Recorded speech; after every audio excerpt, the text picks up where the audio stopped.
लेखा घी के। अरे गोरखी में डाली तो सवारा की पीनी के। अरे गोरखी में डाली तो सवारा की पीनी के।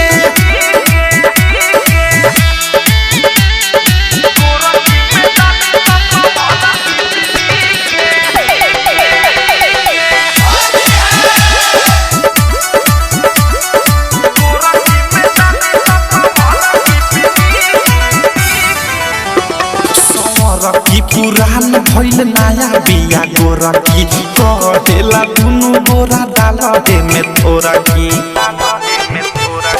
गोरखी पुरान भइल नया बिया गोरखी कहेला दुनु गोरा डाल दे में थोड़ा की। एगो पिचकारी बोल केने केने छीके।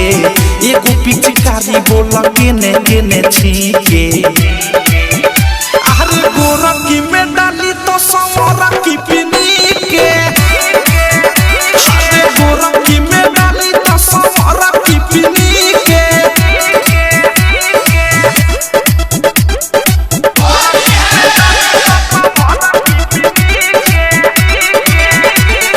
डायमंड रिकॉर्डिंग स्टूडियो छोड़ना डीजे विकास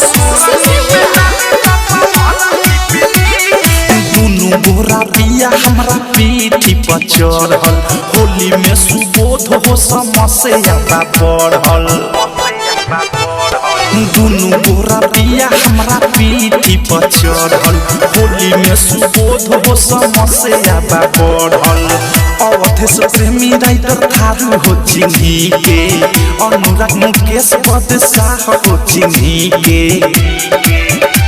अरे गोरखी में डाली तो सवारा की पीनी के।